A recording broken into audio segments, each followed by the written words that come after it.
everyone, and welcome to Grip Locked Foundation Disc Golf Weekly Podcast. I'm Hunter, joined as always by Trevor and Konner. And before we get into today's episode, let's take a moment to hear from our sponsors. Manscaped product alert. Whee! It said to insert sirens, so I did. Respect. You asked for it, and they listened. Our friends at Manscaped just brought back the Ultra Smooth package. It's time to stop, drop, and order this premium shaving kit. Everyone knows by now the Lawnmower 4.0 is the best electric shave for your balls, but if you're looking for a closer shave to go bare down there, then the Ultra Smooth package is the perfect set. It's time to shave that bush of yours and get right to the roots with a discount just for you. Get 20% off and free shipping at manscaped.com with the code GRIPLOCKED. The Ultra Smooth package is a specialized groin shaving kit to help you buff, protect, and smooth your most sensitive areas. I'm talking the Crop Shaver Razor, Crop Exfoliator, and Crop Gel. Men, you no longer have to borrow your lady's razor for that precise trim. But first, you'll want to grab your handy Lawnmower 4.0 and give your boys a classic trim to your liking to get the loose hairs out of the way, and then take out the Manscaped Ultra Smooth package to get that closer shave. Step 1, Crop Exfoliator. Infused with ingredients that can soothe, clear, and keep the skin on and around your groin feeling refreshed, the Crop Exfoliator can help reduce the risk of ingrown hairs in your delicate places. Step 2, the Crop Gel. See where you're shaving with our unique clear shaving gel just for the groin. With 4 essential oils, it's like a spa treatment every time you shave. And step 3, it's time to shave. The Crop Shaver was designed for shaving the groin area with confidence. This razor has 3 precision blades, including extra wide lubricating strips and a pivoting head for the ultimate groin grooming experience. And the Crop Shaver is not just your average razor. It's smaller, thicker, with a micro comb bar that allows for the best shave possible from any angle. All 3 of these cruelty-free, sulfate-free products are included, so you know your manhood is in good hands without compromise. It's time to get up close and personal with the best tools for the job, the Ultra Smooth package from Manscaped. And don't forget, you can get 20% off and free shipping with the code GRIPLOCKED at manscaped.com. That's 20% off and free shipping with the code, one word, GRIPLOCKED over at manscaped.com. And thanks again to Manscaped. Your balls will thank you. All right, this past weekend we had a Silver Series go down over at Masters Cup. If you're wondering, if you're watching on... Are we going to talk about Ricky's knee? Yeah. Okay. If you're watching on... that was blowing my mind. If you're watching on YouTube right now and you're wondering what the heck you're looking at in the back, this is just a March Madness bracket. Yeah. We ran out of paper, man. so I had to print on it. So that's what you're staring at this whole time. This person predicted the Gonzaga to win 82-79 over Auburn. So that was my person. Incorrect. Anyways, Masters Cup. Let's go over some results really quick, and then we'll get into storyline. So on MPO, we had Gannon Burr taking it down over Matteo and James Conrad tied for second. And on FPO, we had Sarah Hokum taking it down with Katrina Allen and Ella Hansen tied for second. But the first storyline Trevor just brought up comes from before the tournament even started, which was Ricky had to drop out due to a Lyme disease flare-up that caused his knee. Is that what he decided? Yeah, that's what he tweeted. Okay. Yeah. Well, the original tweets, it seemed like he didn't know. I'll verify unless it was someone else that said that. Okay, because originally he just kind of said he had massive swelling, and then the second one was just like, oh, by the way, this isn't due to the water fast that I did. Because I don't know why people would assume that was a thing. Well, it was just the he like tweeted about this water fast he was doing, which was fascinating. Yeah. And then it just happened right after, but yeah, I mean, I guess he didn't say Lyme. Yeah. Maybe someone else said it was due to Lyme. Somebody. I could have swore he said. Did he reply to somebody saying? Maybe he replied to someone. Regardless, you can find a picture over on his Twitter of how massive his knee swelled up. I think on so it just commentary. like swelled up. It wasn't like an injury. It was Correct. Well, he couldn't walk on it. Wow. But yeah, it just popped up. Okay, he responded to someone and said, "Do you have Lyme too?" Because someone said mine did this for a couple weeks ago for some weird reason. Felt super tight when I bent my knee. So he's investigating. Yeah, he's trying to figure it out. Well, I'm pretty sure Inspector Rick. Yeah, I'm pretty sure. Well, because he's had joint swell up before from Lyme, but yeah, you can see the picture over on Twitter. His knee extremely swollen. By the end of the tournament, he was able to be out there walking and supporting. That's good. He said he was limping around, so hopefully this week he'll be back to where he can play and practice leading up to the OTB Open this weekend. It'll be interesting to see if he's I feel like this go. was kind of the right time for it to happen if it was during If you're going to miss something, missing a Silver Series, the Masters that's Cup, the best thing. Mm-hmm. But still, something that obviously hopefully it's a quick turnaround. If it was a Lyme flare-up, obviously that's not good, but it's better than it being like a injury right. of like a torn ACL or something crazy. Mm-hmm. So there's no signs that it's anything like that. On commentary, they definitely said it was from Lyme. So I would imagine they talked to him or something. But regardless, his knee swelled up, so he had to drop out. On the FPO side, Ella Hansen going into the final round had a pretty commanding lead. It was looking like... How much of a lead did she have? I want to say she obviously wasn't like over the people who won. It was like 5 and 6. Yeah. Over the next person on her card, I want to say it was like 4 or 5. It's pretty bad. I think. She had at least a 3+ stroke lead going to the final round. Because I remember looking at it thinking, back to Twitter we go, because I remember tweeting a picture of the final round lead card and saying Ella Hansen had a solid round. Hold on. Man, I tweet quite a bit. Look at you, man. Look at me go. She had a 3-stroke lead. So she had 3 on Owen Scoggins and then 5 on Maria Oliva and Jessica Weiss, as well as Sarah Hogan. She had at least 5 on the 2 that caught her. Yes. Whoa. Because she was at 2 over going to the final round. Owen Scoggins was at 5 over. Maria Oliva and Jessica Weiss, who are also in the lead car, were both at 7 over. And then Sarah Hokum and Katrina Allen came storming back. Yeah. And as we already said, Sarah Hokum ended up taking it down from the chase card. This was Sarah Hokum's first win on a Silver Series or better in a little over a year. About Wow. 13 months. It was last April she won a Silver Series. Wow. So it's been a little bit. And yeah, because she got on... she said something in like the interview of like, they're not skunking me this year or something like that, which made me look into it. But yeah, Ella had built a pretty sizable lead at Daylaw, but was unable to hold on to the lead at the golf course. And like I said, Katrina Allen and Sarah Hokum actually both ended up shooting, I believe it was 7 under par, which was a very hot round out at the golf course.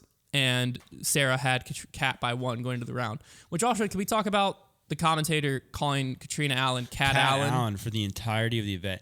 Here's it, like, okay, and there might be backstory to this. Like, maybe Katrina literally told him, hey, like, I'd like you to call me Cat Allen on the broadcast. But if not, like, the way nicknames work, if you're new to them, is like you typically don't throw in a last name. I was gonna say, calling Katrina Cat. It's one thing to say fine. Cat, like, oh, and Cat did this, but like to say like her name's Katrina Allen.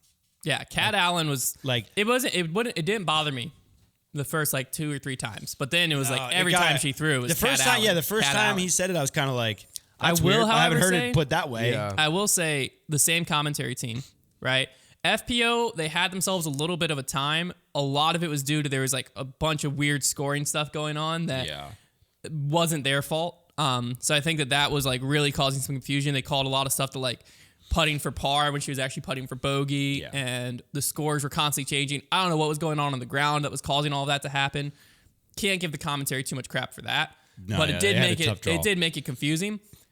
Once they got to MPO, here's what I'll say, because this has been a thing throughout. I think that some of the best commentators for the Disc Golf Pro Tour are on Silver Series events. Because I think Charlie Eisenhood has done an incredible job. Brian Earhart, when he's been in the booth, he obviously does a great job on the ground, but even in the booth, he did a good job. And then this guy from the PDGA, that his name just completely slipped my mind. Is it Grant? I don't know. The guy who does the interviews after. Zell something. Grant Zell. Dang it, Hunter. He's like the director. But anyways, he was the one doing play-by-play. He did a really good job. And he also did a great job with the interviews. They like remoted him in for the interviews after. I thought he's been a great addition interview-wise after the rounds. The interviews have really stepped up. But I think the Pro Tour has some of their better commentary teams doing Silver Series right now. Yeah. Because every time I watch a Silver Series live, I'm like, wow. I always think these guys got that. going on. I always think that this guy to me was fine. He seemed in the FPO. He seemed like a little bit just out. He just seemed like he needed a little more practice, but like he was fine. Like there were just some things that happened where like he would admit that he made a mistake and like say like change what he said, but it was probably best to just let it go. But like you can tell like he knows what he should be doing, and Charlie to me has always been like very much fine. Like he's definitely like easy to listen to, but he doesn't like really add anything, but I'm okay with that. Yeah. So I think Charlie's fine. I still think Terry is the best. I love when Terry's in the booth. But these guys are fine. Yeah, they're not bad. I would love to see a Terry Brian Earhart. What happens there? Yeah. I mean, Terry, Terhart, if you will. Terry with Sexton and Earhart on the ground would be ideal. Yeah. Well, Sexton, I think as soon as Sexton's done playing officially, he's got himself a job in the booth. Yeah. for sure. If he wants it. But back to Ella Hansen, this did end up being her best finish at a Silver Series or better in her career. Her previous best was third, and this was obviously a tie for second. She's still on the up and up. Now, we did previously call this a can't-lose tournament for Katrina Allen going into the weekend. So what does this loss mean for her in your eyes? I mean, yeah, it is difficult because I think that De La is such a random course. Like you saw what happened. You know, everybody went up to De La, kind of chopped it up, and then as soon as you get back to more traditional course that's being played on tour, Katrina, tore to shreds. However, she got herself in position to win, and then she kind of gave it away.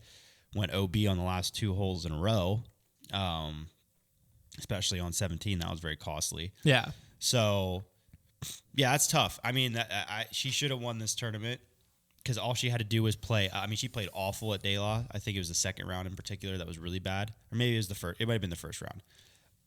But, yeah, I think that it was definitely – I'm sure she's kicking herself because that's one you just got to kind of pick up when a lot of the better players aren't in the field. Yeah, no, exactly. I don't think it meant – she was able to stay in contention. Like, she was able to get into second, finish in second. That was important. The final day when she was in, I want to say she was in, like, 5th or 6th. That would have been bad. Yeah. Because, again, Paige Pierce wasn't there. Valerie Mandahano wasn't there. I don't even think Haley King was there. A lot of the, players that she's regularly competing against at the top weren't there that weekend. So if you come in, 5th or 6th, then, you have to add in those players. You're like, oh, my word, that's, outside the top 10 finish when you think of it that way. She was able to still get to where she had a chance to win. Like you said, she went OB on 17 and on 18. 17 was the crucial one. I mean, what does it mean for her? I mean, it hurts, but it's not. It's still, at the end of the day, it was a Silver Series. So it's still, it hurts, but it wasn't it wasn't good, wasn't that bad. Mm-hmm. We'll put it that way. Could have been worse. Could have been worse. That's a good way to put it. Could have been worse. Yeah.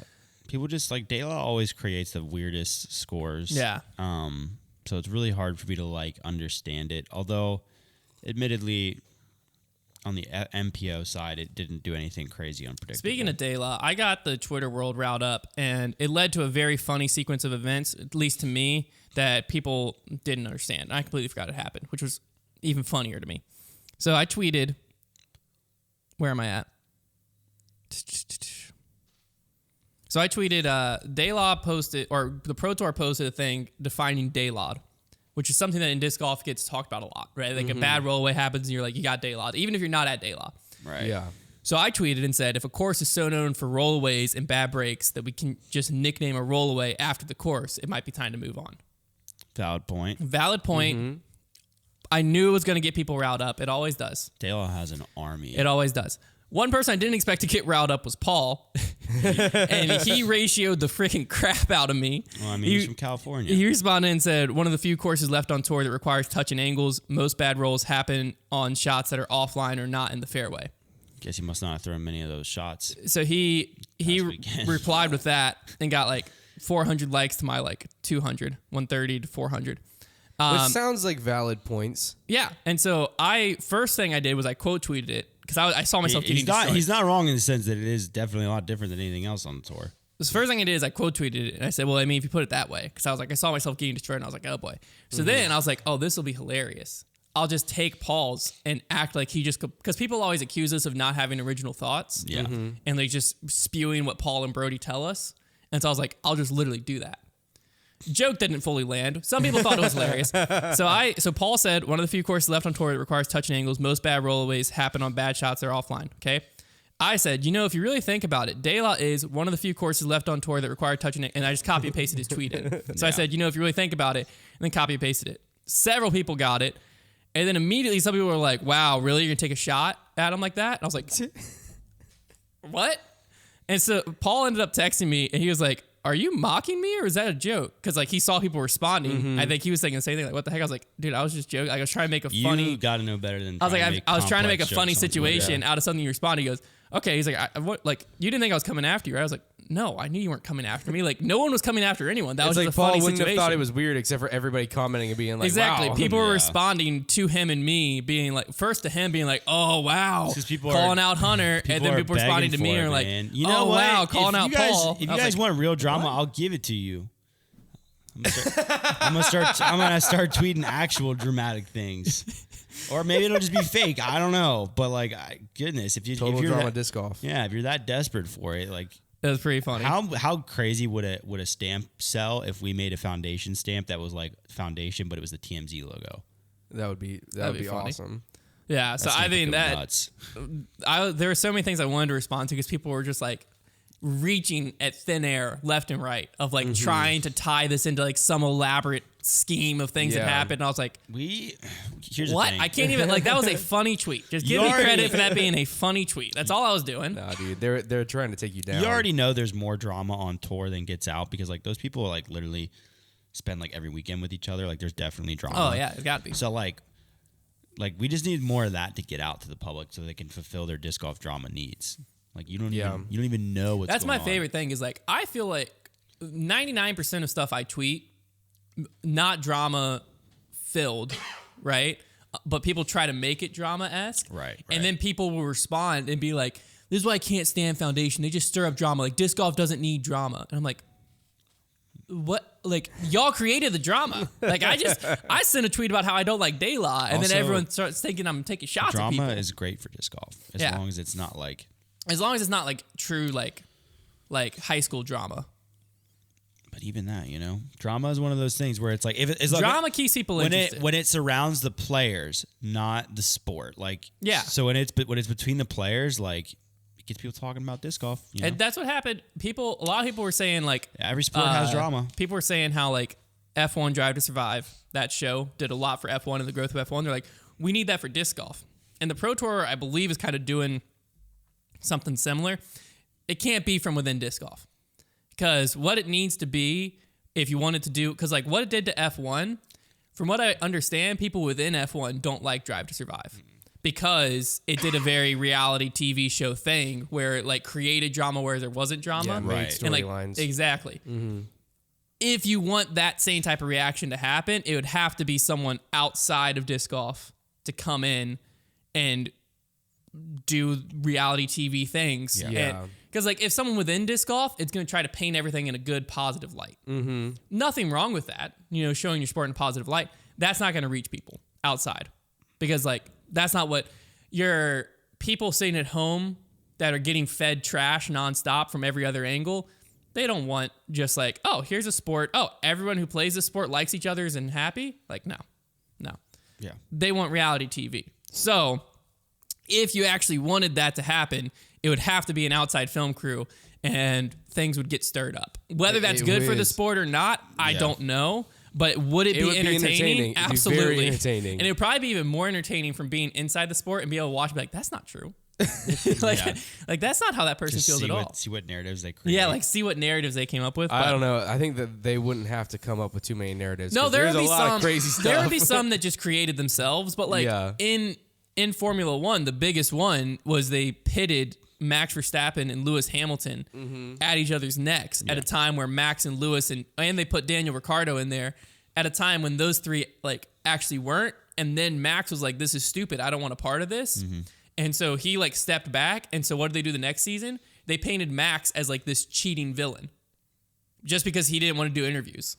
And so then they just like painted him in this awful light. And what I believe's actually happened now is now the people who like they painted as not liking Max genuinely don't like Max anymore because now they watch the show and how it's cut together and it makes Max and Red Bull look like they're doing a bunch of stuff that like either they're not or like the way it's cut. So like now there actually is drama that's been created by Formula One. Poor That's how Nico, television works. if a crew ever got a hold of disc golf, man, Nico would get slandered to death. That's the thing is someone would they'd grab a hold of whatever they could someone find. would fall on a sword is what would happen. Someone would have to get like demolished for the show to be successful. Yeah, well, like who would be like, because like Nico aside, because you know Nico, like people call him the villain of disc golf, but he's not really. Like who would be like the villain? Who would be turned into one? Who would be turned into? I think it would either be Paul or Rick. I think they True, would. 'cause they I are think the they would biggest- try to pit them against each other so much, and one of them would be like, "I don't want to do no, that's not how I I think feel." it'd be Rick. And whoever was like, "No, that's not how I feel," would get dragged. I think it would be Rick. Yeah, so one of the two would be like, because that's how the show would work. It's like I the think- two that are like going at each other nonstop. They'd pit them against each I other. don't know. I and then honestly one of them feel would like- turn into the villain. I feel like, yeah, but I feel like if you're just looking at the two personality-wise, it's easier to turn Paul into a villain because he's quieter and That's true. doesn't have as strong of a personality. That's true. So he's like, it would think be it would easy to make literally- him look like the serious, like I'm coming after. I think you it would guys. literally come down to which one called the TV producers on their crap first. Yeah, And the yeah, first yeah. one that was like, guys, that's not what I said. That's not how I felt. Would get dragged. Boom. That'd be Boom. so All right, fine. crazy. Don't show up for interviews anymore. See what we can do. And then it's like, oh frick, That would be you're now the crazy. enemy. So I don't think we want that. Is what I'm Yeah, basically never saying. mind. It doesn't sound as good anymore. Would it be entertaining? Absolutely. Would it be good for disc yeah. golf, the growth of disc golf? Probably. Yeah. Would it be good for the internal structure of disc golf? No. So you just got to pick your battles, is what we're saying here, you know? So Netflix, pass. Pass, yeah, No, hard yeah, pass. Sorry, Yeah. Netflix. Yeah, I know you want us. We don't want there. you. I'll email him back. Okay, good. Yeah, I know you're just dying to get disc golf on Netflix, but we're not interested. Sorry. Back to what actually happened in the real world. Gannon Buhr, massive storyline. Just because he's finally able to do it, he actually said on 18 he tapped out with the distortion that he threw long at Las Vegas. That he Wow. like in his head that was the disc that if he would have just thrown it better, that like glided too much on him on 18 at Las Vegas Challenge and cost him the tournament in his mind. So he tapped out with it as like a redemption for him. Because for the win, he was able to fend off Conrad, Matteo, and Chris Clemens. They were all right there. It was a pretty stacked field. I mean, Dickerson was missing, Ricky was missing, but I think Heimberg was missing. So 3 of the top guys were missing. But So it wasn't really a stacked field. well, no, but like those 3 guys were missing. Yes, but the rest of like the top 15 people. Yeah, Like it wasn't a cakewalk there win. was still plenty of There players. have been a lot of easier Silver Series to win Yeah, than this there one. was still plenty of guys. Yeah, that's what I was trying to say. Like, was it? Obviously, it's a Silver Series, so it already isn't a same caliber as a top Elite Yeah. Series win. But it also wasn't a top Elite Series field. But it was a strong Silver Series field. Yeah, Gannon's flat out incredible. Like, Yeah. he might be the best of all time. He had a shot. The shot that I what think is he, sealed 17? it was he just turned 17 a few days ago.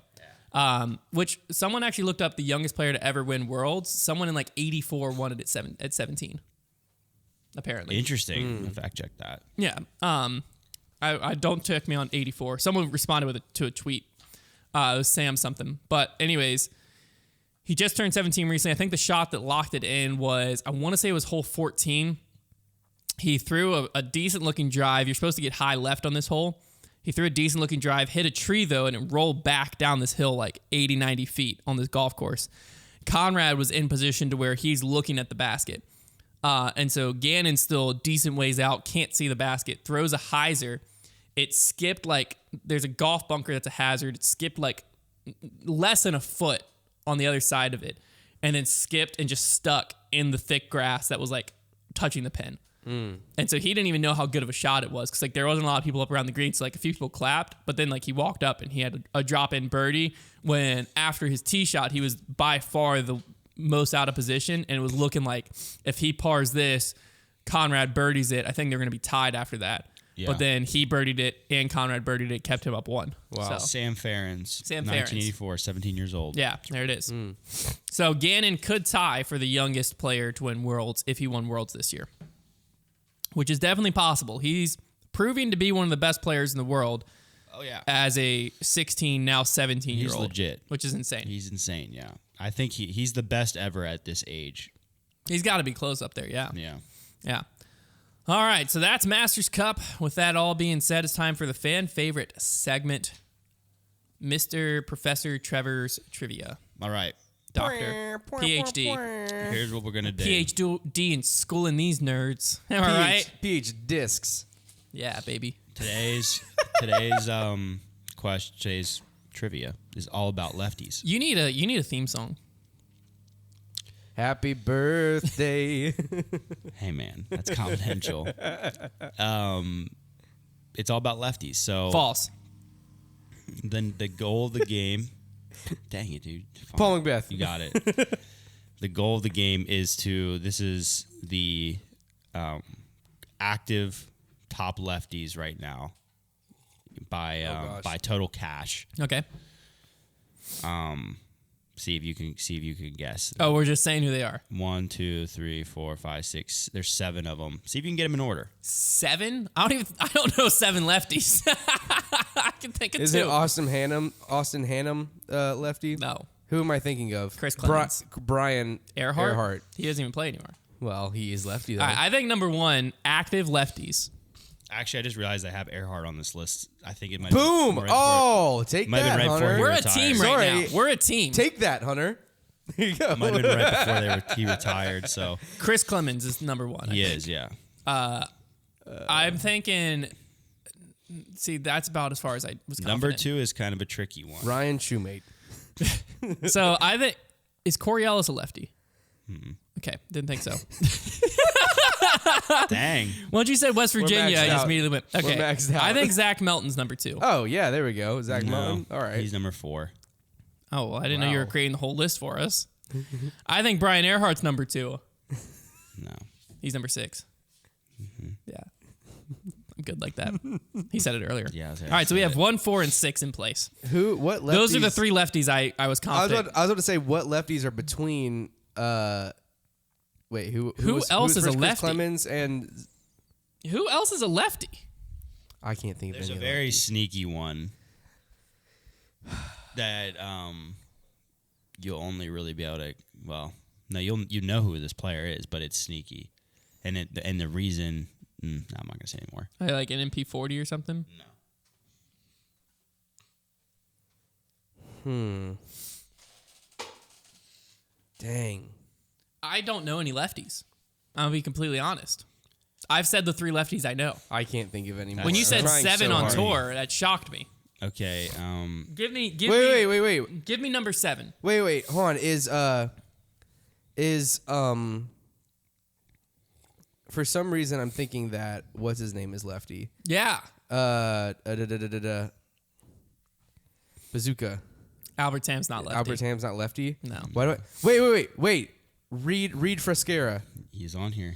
Oh, He's a lefty. yeah. He's number 3. He's number 4. You already have 4. He's number 2. He's number 5. Yeah. Reed Frescura. So I'm really proud of we myself got for thinking 4, of 5, that. 7. You know what? I forgot that guy existed, and I also couldn't tell you what he looked like. I was thinking the water skip shot, and Albert Tam was also in that tournament. Nice. Good recollection. Yeah. You know what? I'm tapped out. You've stumped me. I don't know lefties. Number 2 is Nathan Queen. Oh, 30,000 man. for that one tournament. Yep. That's Number 3 That's is silly. Devin Owens. what happened to Devin Owens? Fell off the face of the I don't even know who universe. that When's is. the last time he played? He was Latitude 64 guy. And 7th is Austin Turner. Oh, I No. forgot Austin Turner's lefty. I didn't think he was active on tour. I forgot he was He lefty. didn't play for like 2 years. Is he True. back? He has played in the last 2 years. He's played multiple times. Not a ton of tour events, but he's played. He's been playing. 2021 he played. Okay, I mean he plays every once in a while. Yeah, can't climb a one world. He definitely Austin Turner disappeared off the face of the earth at some point. 2020 he and did. 2021 Yeah, he stopped. he He wasn't did, touring. yeah. He wasn't touring in Yeah. 2020 2021. So he's back on tour this year. You're saying? No. He's from about Is 15 he? minutes where I'm from. He's played. He has played some tour events though. I think. Who was I looking at? Devin Owens is who I wanted to look at. Whatever happened to predictability? You know what I mean? The milkman, the paperboy, man on He's TV. Devin Owens. Whatever happened to Matt Dollar? Devin Matt Owens Dollar. sponsored by Just Innova throwing now? out names. That looks weird. Let's play a Apparently. game. Let's play a game all together called Whatever Happened. Okay, Devin Owens has We'll just played. think of players that we forgot existed. Devin Owens has played 3 tournaments this year. Okay. In 2021, Devin Owens was on tour in 2021. No, kind of. No, he wasn't. He played a few at the beginning. so he's side hustling disc golf. He just kind of disappeared. Yeah. Yeah. I mean, 2020 he didn't play, What's he more rated? or less. 10-16. Pretty good. He just went up 4. Pretty good. My first pick for where are they now? He has 122,000 career earnings. Yeah, he had a pretty good era there. Yeah, well, I mean, He was the lefty for a while. before he was the I lefty think before he had a Chris Clemens. shoulder thing. Did he? I don't know. Where's Seppo these days? In Finland. Back Is in he, Europe. is he playing? He came across and played Played the pretty beginning well. seasons. I'm pretty sure he's like the owner of Prodigy Europe. I miss him. I'm pretty sure Prodigy Disc Seppo Europe is Bio? like a separate thing, Yeah, I and I'm miss pretty sure Seppo. Seppo's family runs it. I think Seppo is pretty like sure. the coolest name ever. Yeah, I agree. I wish I could rename my son. And man, he can throw them rollers. Am I right? What? What? That was like what he was known for. Was throwing rollers. No. Yeah. Are you sure? Yeah, Really? he was. Yeah, he would throw multiple rollers around. Like he always was the roller guy. I don't remember that. I remember That him is- being very Yeah, good at dude. disc golf. No, he was like known for throwing rollers. I feel like. So like, could I find this online? Like, Probably. if I search Seppo roller, I have no idea. I don't remember him for throwing rollers. Literally, I remember every I single. remember he could throw some mean turnovers. every so it single doesn't bit of Yeah. surprise me. coverage I watched. He was throwing rollers when no one else was, and That's just how they play over there in Europe. in That's called the Euro Finland, style. in the land of Finns. I mean, he has a video called "This Is How I Roll" Well, that's good enough That for me. speaks for itself. Yeah, that's good enough for me. from 2019. Seppo's the roller guy, Hunter. That's the Yeah. only thing. On this podcast, Seppo is now Seppo's known- now the roller guy. he's He the actually roller guy. listens. He listens to Grip Locked. He does? So Seppo, Well, Seppo, you're the roller you're the guy. roller guy. Seppo, I love you. Yeah. Hey, man. Well, Oh, what sorry. got what I remember most is Seppo was like one of the first guys to get into like vlogging. Yeah, dude, they were fire. And they were amazing. It was like him, Simon, and Eagle. I remember I was super into Prodigy. Seppo Payu. Is and that how he you was- pronounce his last name? Payu? I believe so. One of the I more love that. eye-opening videos I saw when I was like really into Prodigy, back when Prodigy's kind of figured it out a little bit more these days, but back in the day when they were in this weird era where like Seppo's going through his collection and like every disc that he likes, he pretty much has to mention, oh, and by the way, these things are impossible to find because they don't make them anymore. And you're like, well, great. So that was Seppo and me, you know. Seppo and me. It's me and You should Sep. write a blog called Seppo and Me Me. and Sep. You know, you look like y'all could be related a little bit. Yeah, a little well, bit. I'm actually from Finland. Wow. No, what's your ancestry? Sweden, Scandinavia, Is Pennsylvania in Finland? Pennsylvania, Dutch. So you're from the Netherlands. You know, Dutch Blitz was created in Pennsylvania, I think Lancaster area. the Stavs. What are about pretty- Dutch ovens? Did I say that right? I think- Lancaster, Huh? Lancaster, yeah. Lancaster. It's not instead of Lancaster. Lancaster. Yeah, it's not Lancaster. You freaking I think Southerners. I think I've got a good bit of German in me, but we've been in literally the same area of Pennsylvania since like I wanna before do- before What are you, America Hunter? was I want to do. even. That's what I'm about to say. I want to do an ancestry thing. I have I no idea what did. I am. I did. I have no But idea what I I am. didn't get far enough back to go like across the ocean. But like before America was even the Declaration was even signed, we were literally within like an hour of where I grew up. Jeez. Like Wow. the Stav's been staying in that spot for a So long time. you're really breaking tradition. Yeah, I am. No, I am. Dang, Yeah. man.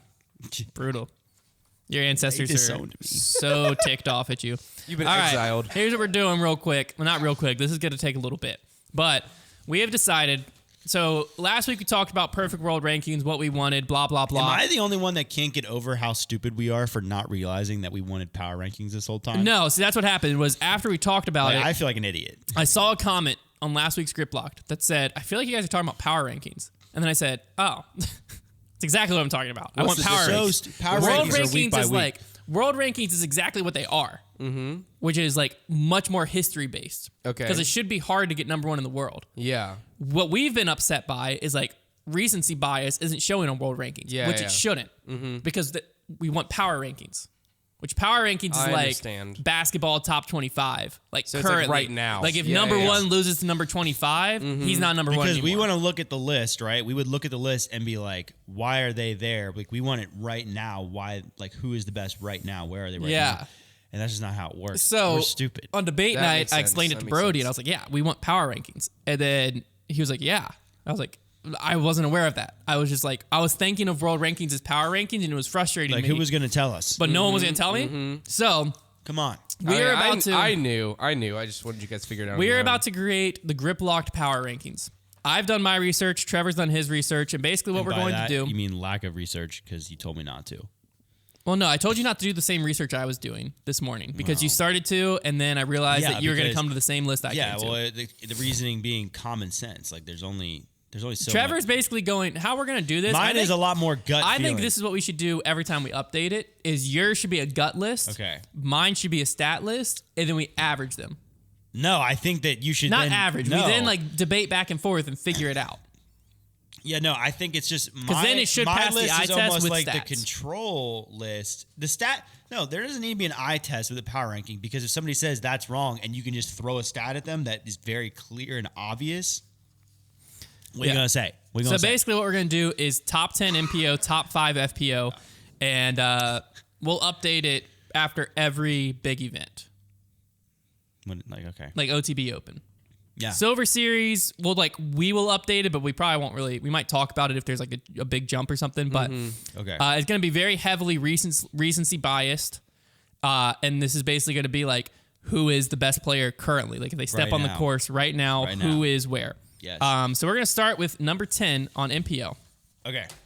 I have the one and only Mr. Nico LaCastro in my 10th place spot. I have Joel Freeman at 10. Okay. I do have Joel Freeman in my top 10. He's Okay. higher. But let me explain our reasoning for Nico. Is Nico in your top 10? No. Okay, let me explain our reasoning for Nico. I think he's getting slept on some this year. His worst finish all year, which has only been like 7 or 8 terms this year, worst finish all year is 30th, but his other 4 are all top 15s. So Okay. he's regularly finishing in the top 15. His 30th did come at the major.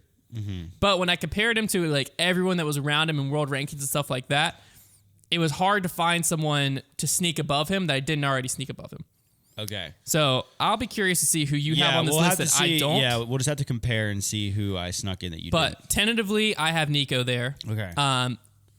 Joel Freeman, I have as my 8th best, but we'll get there in a second. Okay. Number 9, I have James Conrad. okay, I have him higher. I have Drew Gibson as number 9. I have him at 8. Okay, so Drew Gibson. So this is our first. We got to figure this thing out. So Drew Gibson, I think he's had a solid season, but I do think that James Conrad and Joel Freeman have both had better than Drew Gibson. My whole reasoning with Drew Gibson was because of his win. Well, here's the thing: is his win came at first tournament of the season. Yeah. Recently, he's been slipping a lot. He had. I think he's on the bubble. What's a his lot. average finish though? Do you have it? I don't have his average finish. Because no. if his average finish is very close to James and Joel, but he has a win. Like if it's in like 1 or 2 places and he has a win, I gotta consider him better. Well, because my thing is Joel Freeman. He had 2 top 5s early in the season. One of them being at Las Vegas, but recently he came in 6th at Jonesboro and top 15 finish at the first major of the year. Mm-hmm. Drew Gibson, I'll pull up his actual stats, but I don't think he could But say. recently, he can't Joel say the Freeman, same for as either. in yesterday, did have an awful finish. He did. That he did. But Drew So that's Gibson important. did beat him yesterday, actually. I do believe. Yeah. Let me bring up Joel Freeman. I'm actually curious to see head to head because like that's what I'm saying. Like You want to pull up the head-to-head on Statmando? yeah, because if Joel Freeman is very close, Yeah, because Joel Freeman recently, he went 26th at DDO, 6th at Jonesboro, 14th at Champions Cup, 4th at Texas State, Okay. 3rd at Waco. So it wasn't Las Vegas. I was incorrect there. is he not on here?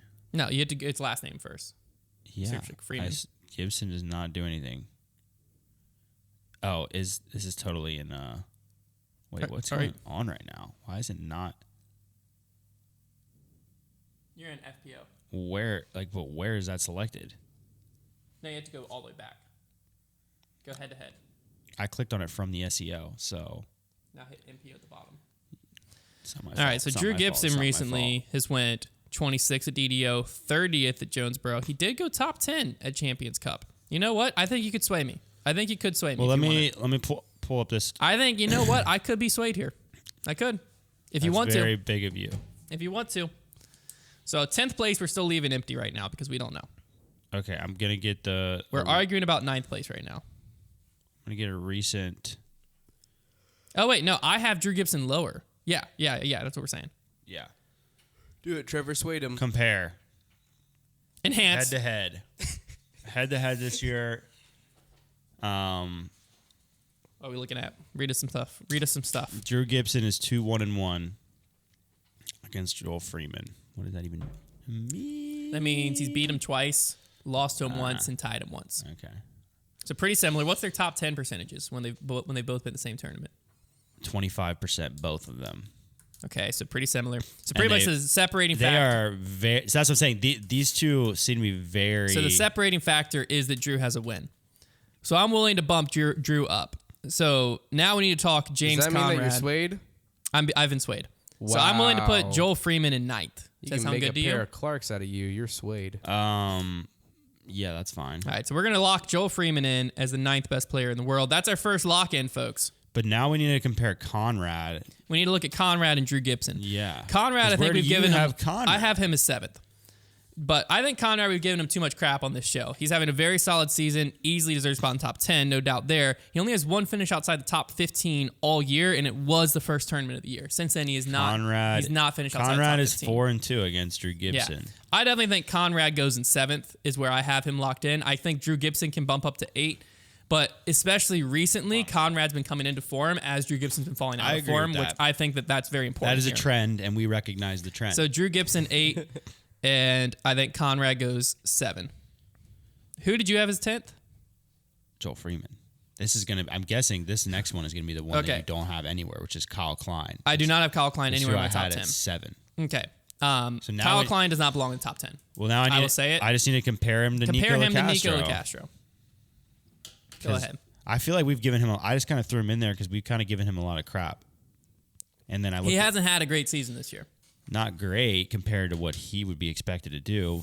Yeah, no, he's gotten pooped on against Nico. He's 2-6. This guy's trash.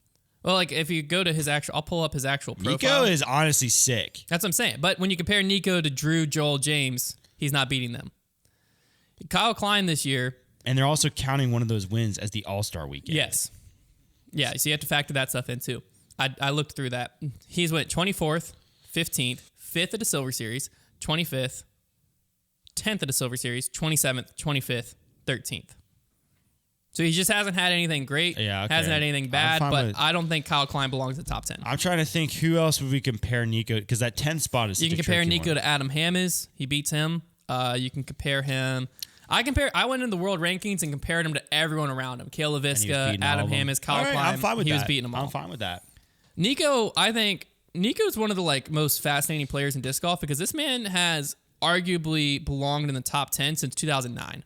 2009, he was the best player in the world. Since before then, probably. Before then, probably, yeah. But 2009, he was the best player in the world. That's 13 years. This guy has been a top 10 player on and off, but I do think probably Nico's a lot more on. He's probably one of the most underrated players for 13 of all years. time. Yeah. So Nico LaCastro, I think, belongs number 10. Okay. Number 6 on my list. Matty O. We both agree. It's just kind of the I'll explain why.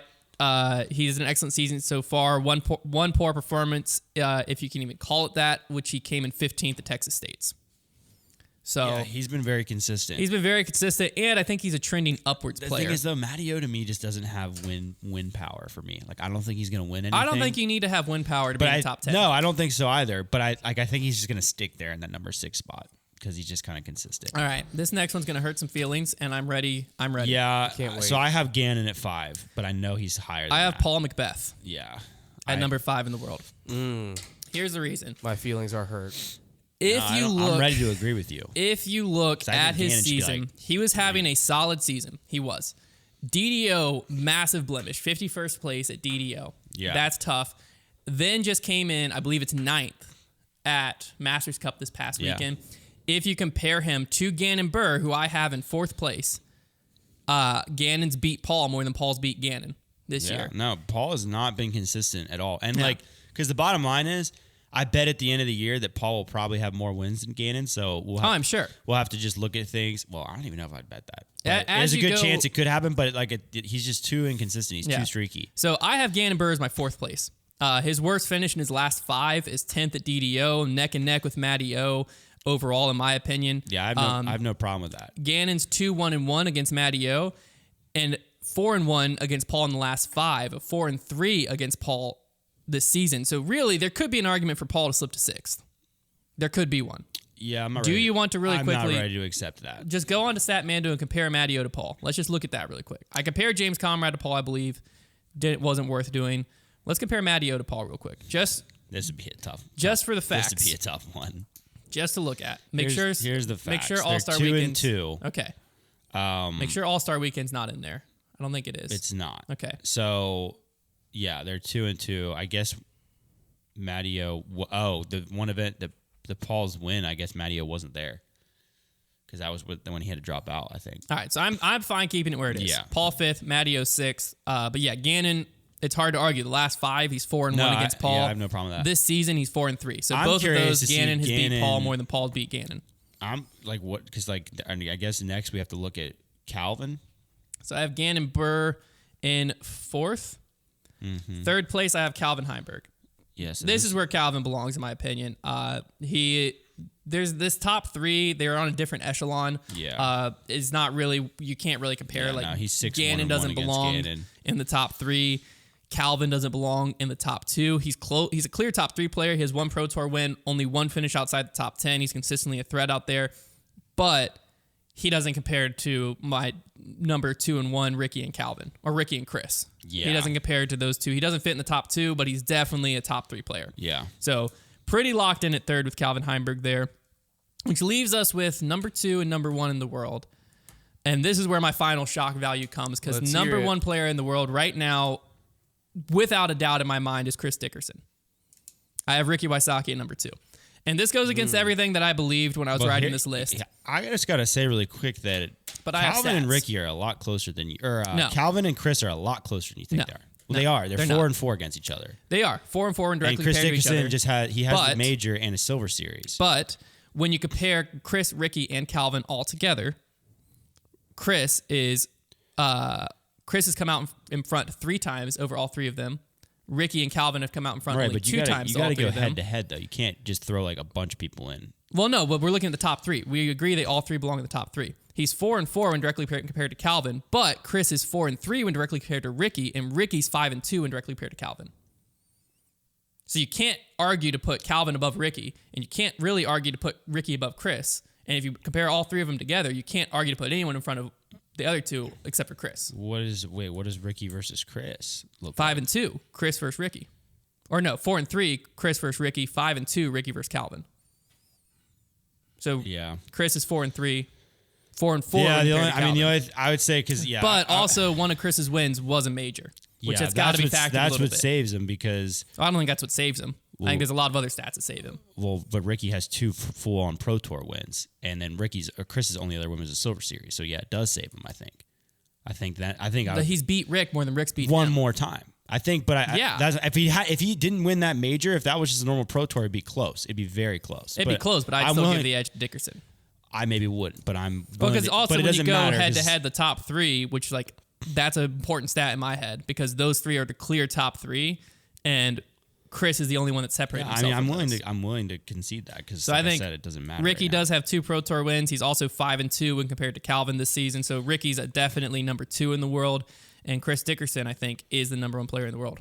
Wow, that is shocking, but I can't disagree with it. That is the other problem with this power ranking though is Chris is about to not play for like 3 weeks. That will hurt him. So it's right now. This is that right will hurt now. him. Right. So as I'm saying, like next week, because Nico is also spending a month in Europe, which will also hurt him.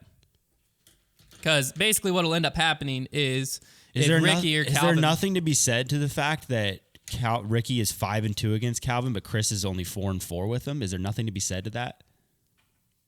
I mean, what do you want to say? Like Ricky dominates the 3rd player in the world, whereas Chris is even with him. Does that not? But Chris beats the 2nd best player in the world. All that says to me is that Chris and Calvin have played against each other more.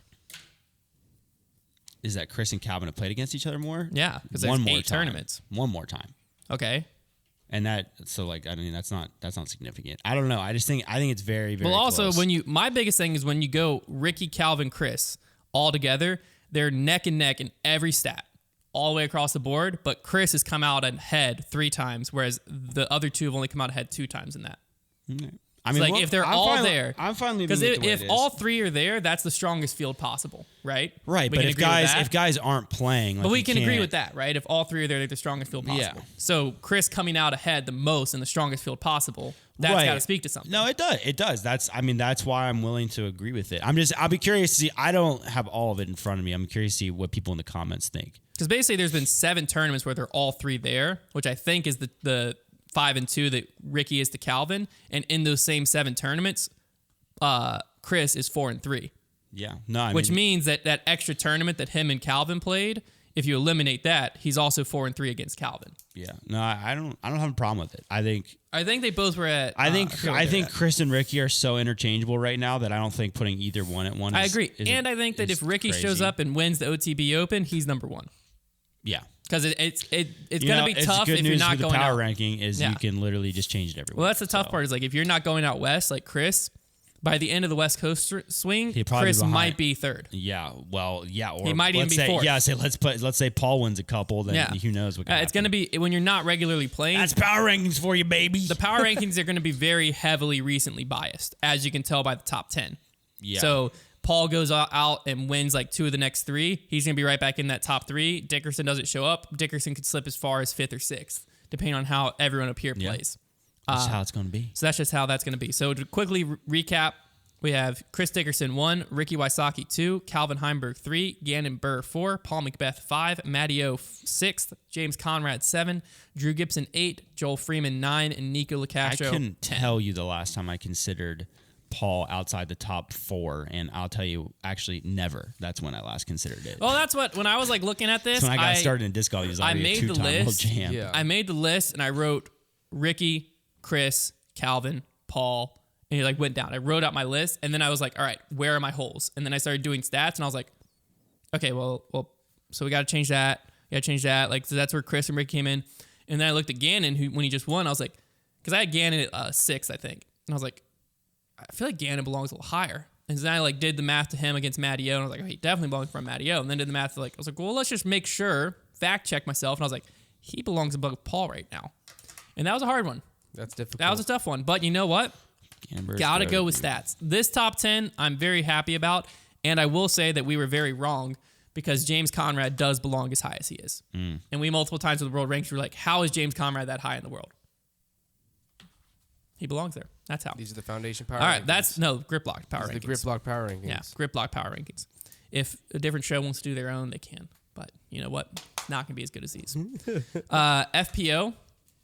FPO, I think, is pretty locked in. I'd be surprised if we had any arguments here. Yeah. Well, I don't know. 5th place is the only questionable one to me.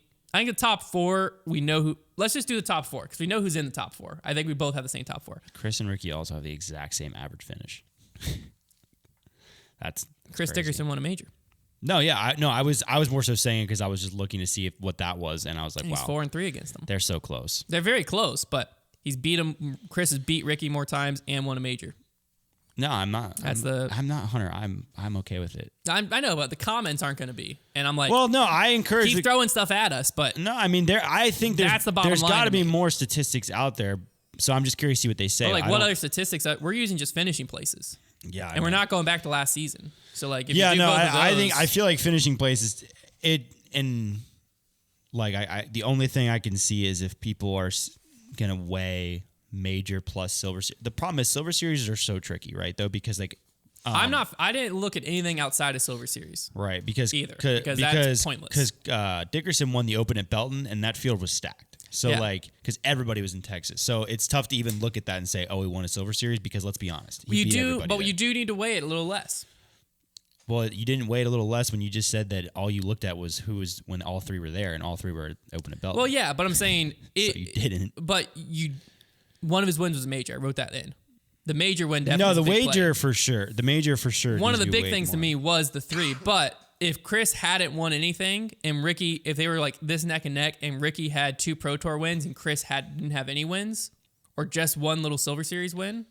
Well, yeah, certainly. Yeah, but like if he had a Silver Series and a Pro Tour win and they were this neck and neck, I think I'd still go Chris. If his only win or if he had 2 Silver Series wins, I'd lean Ricky. Even if they're tricky. this neck and neck. It's tricky. So you do have to weigh some stuff. But on FPO, I think it's going to be more interesting if we go top down. So FPO, I've got first place Kristen Tatar. Same. I don't think there's much argument there. No, she's the best. She's the best in the world right now. Second place, I do have Paige Pierce. Same. Oh, okay. I thought you were going to disagree with me there. No, she won the major. You've been hating on Paige recently. Yeah, I know. I'm just trying to change my ways. The battle for second was very close. It is. Paige has a major I championship. think if Kat had just won this past weekend, that was the other helps. thing I wrote. I said Paige has a major championship, and Katrina's loss this past weekend to Hokum and tie with Ella. Yeah, it's pretty bumped lame. her down. Pretty lame. Well, that was just the factor of it. If like Kat would have went out and dominated that field, Yeah. No, she would have. Because completely I had Katrina Allen in second originally. Because if you go neck to neck, they're very close. They're a Chris and Ricky situation. But when you look at that, she just lost a Silver Series to players who aren't in the top 5, even still, in Sarah Hokum and Ella Hansen. That's a tough one to look at. So Katrina Allen is my 3rd best player in the world. Yeah. 4th place is not. I don't think it's close. It's Valerie Mandujano. Same. I don't even think I really need stats to back that up. She's Yeah. not a top 3 player. Her average finish has just been better. She's not a top 3 player, but when you like look at players who could sneak into the top 4, like Missy Gannon, Sarah Hokum, Haley King, she slaps all of them around. Yeah. There's not really a point. 5th place, I think, is the only one that's up for question. And I think it's Owen Scoggins. I had Missy written down. So I guess I'll Owen compare. Scoggins hasn't been in contention or won anything, which I think makes her seem worse than she is. But she's hung around to the top 5 pretty much every event. Well, I think because And her season so far has really surprised me. because Missy Gannon has a Silver Series, she's gonna have to. Owen Scoggins is gonna have a significant. Missy Gannon was a player I considered. She's gonna have a significant. So you can deficit. sway me. You could persuade me on Missy Gannon. I'll check this out because like if Owen is just crushing her in average finish and head to head, then like I don't have a problem with that. But if it's close and Missy has a win, gonna have to say that's Missy in that spot. We'll just have to wait and see. I don't know. Okay, let's see here. Because I don't remember what the comparison was. I remember I did it, but Owen is 3-1-1 against Missy. yeah. So the 1 is probably her loss, the win. Make sure those are at Silver Series or higher. Oh, they're counting All-Star Weekend as one of Scones though. to take that out. So, really, 2, 1, and it's 1. 2-1-1.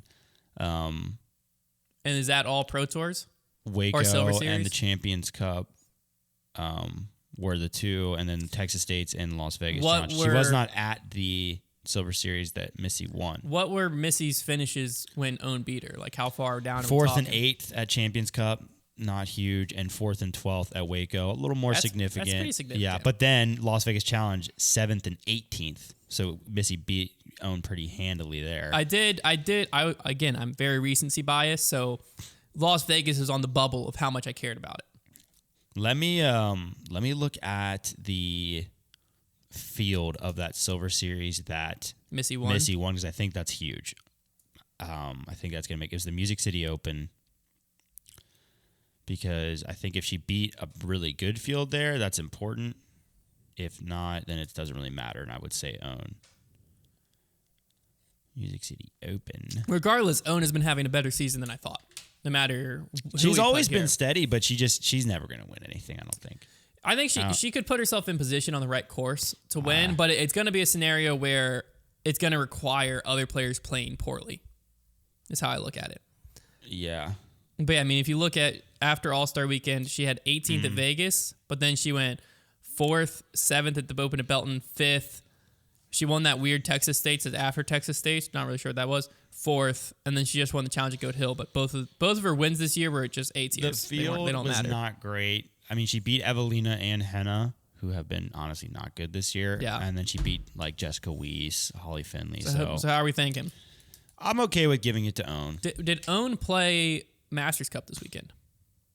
Yeah, she was like on the lead card. Here we go, recent events, because it's not factored in here She yet. was on the lead card. So Owen Scoggins came in 4th And yet at Masters Cup. And So yet she dropped 2 spots in the UDisc ranking. See, this is why we're doing this, man. Because like, what the heck? So I hate well, that. it's because Maria Oliva and Ella And Hansen it just, beat her. but it annoys me. I don't like I agree, it. I agree. I don't like it when you're Who getting was at dropped. the tournament? Who did Missy beat at that tournament? She beat both. She beat Evelina and Henna, and then she beat Okay. Jessica Weiss and Holly Finley and Macy Vela Diaz. That was like the most notable. Okay, ones. because so Owen beat Jessica Weiss this weekend. All the other players weren't there this weekend, so that's tough. I was just seeing if it was a similar field and Owen just beat all of them, Maybe we give But- it to Missy for a week, honestly, and just because of the win at the Silver just Series. because of that win. Because like winning, like there's something that you gotta You do count want to it, weigh you know? in. How long ago was that win? It's the only other factor. Music City, like what, 3 weeks ago, probably So semi-recent. 3 or 4. When I searched was Missy like- Gannon, I wish that the PDGA, like you can sort by player when you're searching, but like if That's you just a search a player player's search. name directly, it should be pretty obvious. Which, like, How when hard I would searched, it to be just add a tab for just player search? it did. Oh, well, you're saying an initial No, tab. an initial tab. So you don't Yeah. like, come on. But also, when I search Kevin Jones, I don't want to see the 6 other Kevin Jones that pop up for the real Kevin Jones. Show me the real Kevin Jones. Yeah. Please stand up. With the real Kevin Jones, please stand up. So, yeah, I mean, she even recently 16th at DDO, but was Owen Scoggins at DDO. I have no idea. Okay, I'll go back to Owen. If Owen Scoggins beat her handedly at DDO, I'm giving it to Owen, in my opinion. She was not at DDO. I think you can go to Missy without thinking about it. Okay. 16th at DDO, though, that's kind of tough. That's a tough look recently, but you know what? She had a win a few weeks ago. I mean, it's, We'll give it to Missy, and I think they're both going to be at OTB Open, and that'll be a fluid spot. situation. Yeah, that'll it's be a very fluid situation. It's a fluid situation. Yeah, we'll just keep an eye on it. It's something that's going to be changing day by day. Yep. It's day to day, fluid. Are they both Fluid. going to be at OTB Some Open? very powerful rankings. OTB Open. Let's go over to Missy. She had better be. OTB Open. So they're both going to be at the OTB Open. I think that'll be the deciding tournament as to who ends up in 5th. But Okay. FPO, we have Kristen Page, Unless Kat, somebody else just sneaky wins. Val, Missy Gannon. That's the top 5. So there they are, the official Grip Lock Power Rankings. Another thing that I did this past weekend, or this past week, that you all might have seen, Didn't was see it. I went ahead and took the time to sort through all the posts on social media that USDGC accounts made and compile a list of everyone who's qualified for the USDGC because that didn't exist previously. They're not tracking on their website? I thought they always do that. No. They don't have a list of who's qualified. I searched. I believe And you. I was like, this is something I want. I thought they did. They did in 2020. They haven't in 2021 or 2022. So Now why'd they do that? I don't know. But they post every time the tournament's over, like, congrats to these players. I got beef with that whole system anyways, because like how on earth are some of the random A tiers getting qualifying spots and the DDO didn't? Well, that's the whole issue with it being Innova's tournament and not the PDGA And you're tournament. like, oh, that tournament says dynamic disc on it. Yeah. Too bad you can't qualify. So That's a joke. The next qualifying event is the OTB Open. If you're gonna call yourself a major, act like it. There. Boom. The next qualifying tournament is the OTB Open this upcoming weekend. Here are, in my opinion, the most notable unqualified players. If you want to see the full list, you can head over to fdnsports.com and you can see the list of qualified players. They're sorted by most recently qualified. Here's the notable unqualified player. Wow. Adam Hammes has not yet. Crazy. Vino McKella has not yet. Brody Smith, Mason Ford, Kale LaVisca, Andrew Marweed, and Chris Clemens.